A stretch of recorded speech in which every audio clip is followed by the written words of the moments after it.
ever wanted to see was a movement of people to stop climate change, and now I've seen it.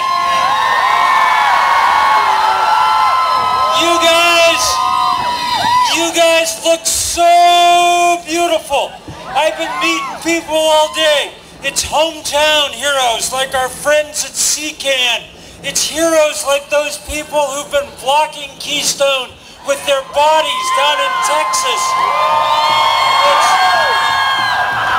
It's people who understand that the fight against fracking and against coal boards and against taking the tops off mountains is ultimately the fight for a living planet. It's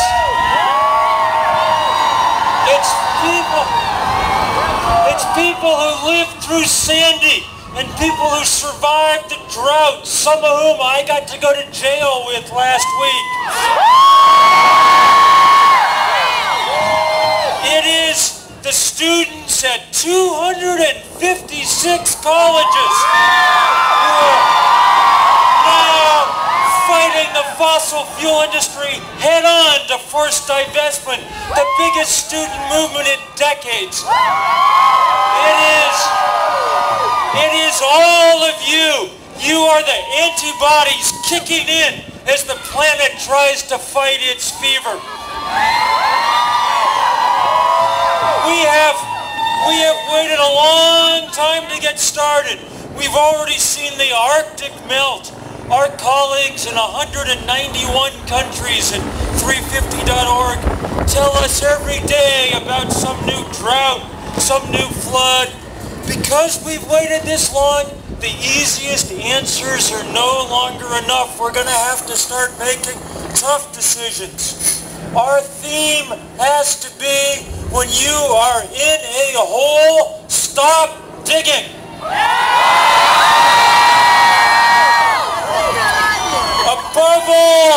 Above all, stop the Keystone Pipeline. The president can do that with a single stroke of his pen. And if he does, he will become the first world leader to veto a big project because it's bad for the climate.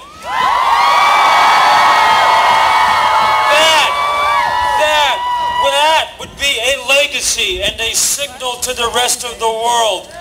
And so we will keep making our case. We'll follow him and the Secretary of the State around the country.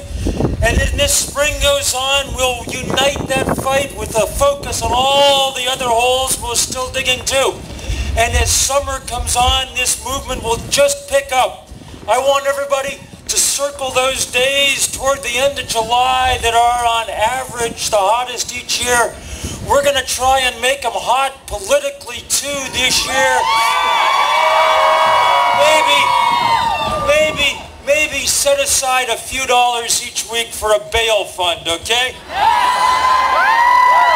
So far, we've been firm but peaceful, diverse but united. We have to stay that way because the job that we have undertaken is the most important one that any humans have ever been entrusted with. It is our job to make sure the planet does not catastrophically overheat. The oil companies aren't going to do that. Their business plan is to wreck the earth. The government isn't going to do that. They're too busy taking money from the oil companies. But history shows that though we're never going to outspend the fossil fuel industry, we can find other currencies to work with. Passion, spirit, creativity. The powerful love for the future that brought you here today. We can see in our mind's eye all the generations to come, and so we know why we fight. We can see the beauty of the world we've been given, the cold of a winter day, the color on an autumn hillside, and so we know why we fight. We know our brothers and our sisters in the poorest parts of the world are already suffering, and so we know why we fight. I cannot promise you we're going to win. But I waited a quarter century since I wrote the first book about all this stuff to see if we were going to fight. And today, at the biggest climate rally by far in U.S. history,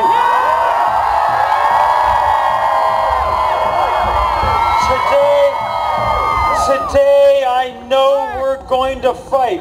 The battle, the most fateful battle in human history, is finally joined, and we will fight it together. Come on, you can do it right now. Come on for Bill McKibben! Okay, so we got